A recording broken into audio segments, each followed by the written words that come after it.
नमस्कार दोस्तों, GNS news में आपका स्वागत है। हर उपयोगी जानकारी और काम की खबर से अपडेट रहने के लिए अभी सब्सक्राइब करें हमारे चैनल को और साथ में बेल आइकन भी प्रेस कर ले और वीडियो को ज्यादा से ज्यादा दोस्तों में शेयर करें। तो चलिए बढ़ते हैं खबरों की ओर। आपको बता दें, चीन में कोविड-19 के बढ़ते मामलों के लिए जिम्मेदार ओमिक्रॉन के सब वेरिएंट BF.7 के 3 मामले भारत में भी सामने आए हैं। आधिकारिक सूत्रों ने बुधवार को यह जानकारी दी है। अधिकारियों ने बताया कि गुजरात जैव प्रौद्योगिकी अनुसंधान केंद्र ने भारत में BF.7 के पहले मामले का पता लगाया था। उन्होंने कहा कि अब तक गुजरात से 2 मामले सामने आए हैं, जबकि ओडिशा से 1 मामला सामने आया है। केंद्रीय स्वास्थ्य मंत्री मनसुख मंडाविया की अध्यक्षता में बुधवार को हुई कोविड समीक्षा बैठक में विशेषज्ञों ने कहा कि हालांकि अब तक कोविड मामलों की संख्या में समग्र वृद्धि नहीं हुई है, लेकिन मौजूदा और उभरते स्वरूपों पर नजर रखने के लिए निरंतर निगरानी की आवश्यकता है। देश में बढ़ती बेरोजगारी एक बड़ी चुनौती बन चुकी है। युवाओं की 65% से अधिक आबादी को राष्ट्र के लिए एक बड़ी ताकत मानी जा रही। वहीं देश में युवाओं की ज्यादातर आबादी बेरोजगारी संकट से जूझ रही।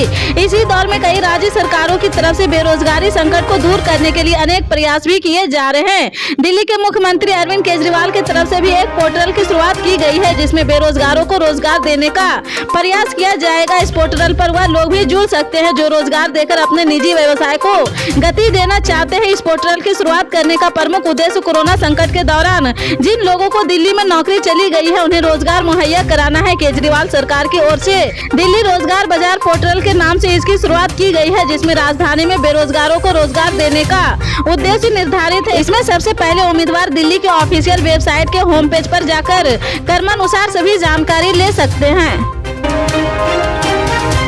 कोरोना को लेकर चीन समेत दुनिया के कई देशों में डराने वाले हालात है। कोरोना के मामले में सबसे ज्यादा बुरी स्थिति चीन में है। चीन में महामारी से हजारों लोगों की मौत हो रही है। स्थिति इतना गंभीर है कि अस्पतालों में मरीजों के लिए जगह नहीं है। अंतिम संस्कार के लिए भी घंटों वेटिंग चल रही। भयावह स्थिति को देखते हुए भारत सरकार भी अलर्ट हो गई है। इसी सिलसिले में केंद्रीय स्वास्थ्य मंत्रालय ने बुधवार को उच्च स्तरीय समीक्षा बैठक की है। बैठक के बाद केंद्रीय स्वास्थ्य मंत्री मनसुख मंडाविया ने कहा था कि देश में कोरोना का खतरा भी चल रहा। मंडाविया ने ये भी कहा कि संबंधित अधिकारियों को सतर्क रहने और निगरानी मजबूत करने का निर्देश दिया गया है। हम किसी भी स्थिति का मुकाबला करने के लिए तैयार हैं। बिहार सरकार ने छात्राओं को हायर स्टडी के लिए प्रोत्साहित करने के लिए बड़ा फैसला लिया है। बिहार के मुख्यमंत्री नीतीश कुमार छात्राओं को प्रोत्साहित करने के लिए कई योजनाओं को चला रहे हैं। इसमें BA पास करने वाली छात्राओं को आगे पढ़ने के लिए प्रोत्साहन योजना भी चला रही है। इस योजना के तहत छात्राओं को आगे पढ़ने के लिए आर्थिक मदद यानी प्रोत्साहन राशि देगी। राज्य में ग्रेजुएशन डिग्री प्राप्त कर चुकी छात्राओं को प्रोत्साहन राशि मिलेगी। इसकी शुरुआत मंगलवार से हो गई है।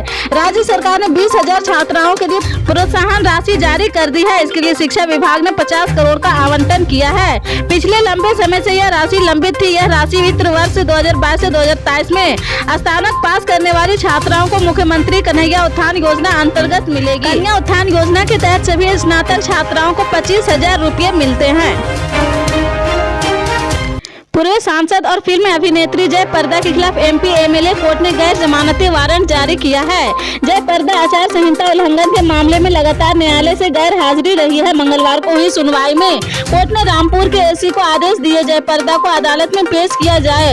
इस मामले में अगली सुनवाई 9 जनवरी को होगी। पूर्व सांसद जय प्रदा के विरुद्ध चुनाव आचार संहिता के 2 अलग अलग मामले 2019 में दर्ज किए गए थे। इनमें एक रामपुर के केमरी थाने में और दूसरा स्वार थाने में दर्ज हुआ था। पहला मामला 18 अप्रैल 2019 को रामपुर के कैमरी थाना क्षेत्र के ग्राम पिपरिया मिश्र में हुई जनसभा का है। इस सभा में अमर्यादित टिप्पणी के मामले में वीडियो निगरानी टीम के प्रभारी कुलदीप भटनागर ने केस दर्ज कराया था। यह मामला MP MLA कोर्ट में चल रहा है। फर्जी जाति प्रमाण पत्र मामले में नवनीत राणा और उनके पिता हरभजन कुंडल को बड़ा झटका लगा है। मुंबई के एक विशेष अदालत ने उनके आपराधिक पुनर्विचार याचिका को खारिज कर दिया है। उन्होंने फर्जी जाति प्रमाण पत्र के आपराधिक मामले से उन्हें बरी करने से इनकार करने वाली एक मजिस्ट्रेट अदालत के खिलाफ सत्र अदालत का दरवाजा खटखटाया है। कोर्ट ने माना है कि नवनीत राणा के खिलाफ कार्रवाई करने के लिए पर्याप्त सामग्री है। विशेष न्यायाधीश RN रोड ने कहा कि और उसके पिता को कोई राहत नहीं दी है।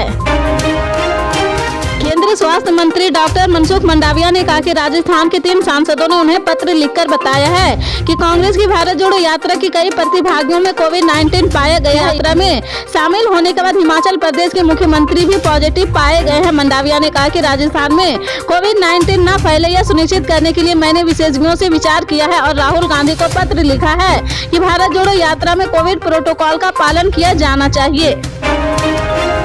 बम्बई हाईकोर्ट ने बुधवार को भ्रष्टाचार मामले में महाराष्ट्र के पूर्व गृह मंत्री अनिल देशमुख को जमानत देने के अपने आदेश पर रोक 27 दिसंबर तक बढ़ा दी है। इस मामले में देशमुख के खिलाफ सीबीआई जांच चल रही है। बम्बई हाईकोर्ट की एकल पीठ ने 12 दिसंबर को 73 वर्षीय एनसीपी नेता देशमुख को भ्रष्टाचार के मामले में जमानत दे दी थी, लेकिन पीठ ने कहा था कि यह आदेश 10 दिनों के लिए बाद प्रभावी होगा, क्योंकि सीबीआई ने इस आदेश को शीर्ष अदालत में चुनौती देने के लिए समय मांगा था। केंद्रीय जांच एजेंसी ने शुक्रवार को सुप्रीम कोर्ट का दरवाजा खटखटाया है, लेकिन याचिका पर अवकाश के बाद जनवरी 2023 में ही सुनवाई होगी। गुजरात के मोरबी ब्रिज हादसे से 135 लोगों की जान लेती कई जांच कमेटियां बनाई गई है। कई लोगों पर आरोप लगे हैं, लेकिन पीड़ित परिवारों को असल न्याय नहीं मिला है। अब गुजरात हाई कोर्ट ने इस मामले का स्वसंज्ञान लिया है। कोर्ट की तरफ से अरेवा कंपनी के मालिक जयसुख पटेल को नोटिस दिया गया है। उस नोटिस पर अगली सुनवाई तक जयसुख को अपना जवाब दाखिल करना होगा। कोर्ट ने इसके अलावा मोरबी कॉर्पोरेशन के पार्षदों की उन दलीलों को भी खारिज कर दिया है जहाँ पर कहा गया है कि इस मामले से उनका कोई लेना देना नहीं है। असल में मोरबी कॉर्पोरेशन के पार्षदों ने कोर्ट में कहा था जब ओरेवा कंपनी के साथ करार हुआ था उससे कोई बात नहीं की गई है, हम फैसले में शामिल भी नहीं थे, कोई मीटिंग भी नहीं की गई थी, हमें सिर्फ अंधेरे में रखा गया है। लेकिन कोर्ट ने इन तर्कों को मानने से मना कर दिया है और सभी की जवाबदेही तय करने की बात हो रही। कोर्ट ने दो टूक कहा कि लापरवाही को किसी भी सूरत में स्वीकार नहीं किया जा सकता है। अगर मोरबी कॉर्पोरेशन की तरफ से भी लापरवाही की बात सामने आएगी तो उनके खिलाफ भी एक्शन होगा। महाराष्ट्र के डिप्टी सीएम देवेंद्र फडणवीस की पत्नी अमृता फडणवीस ने प्रधानमंत्री नरेंद्र मोदी को नए भारत का राष्ट्रपिता बताया है। इतना ही नहीं, अमृता फडणवीस ने कहा कि भारत के 2 राष्ट्रपिता हैं, एक पहले थे, एक नए भारत के राष्ट्रपिता हैं। इससे पहले अमृता फडणवीस ने पीएम मोदी के जन्मदिन पर कुछ इसी अंदाज में ट्वीट किया था। उन्होंने 17 सितंबर को लिखा था, आज आधुनिक भारत के राष्ट्रपिता माननीय नरेंद्र मोदी जी के जन्मदिन पर हम उनके विजन, मिशन और सपने के अनुरूप काम करने का संकल्प लेते हैं जो उन्होंने न्यू इंडिया के लिए किया है। आइए सब मिलकर अपने देश को स्वच्छ, हरित, भ्रष्टाचार मुक्त, नौचारों और आर्थिक गतिविधियों का केंद्र बनाएं। पल पल के अपडेट जानने के लिए जुड़े रहें आप अपने जीएनएस न्यूज चैनल से। मिलते हैं अगली बड़ी खबर के साथ, तब तक के लिए जय हिंद।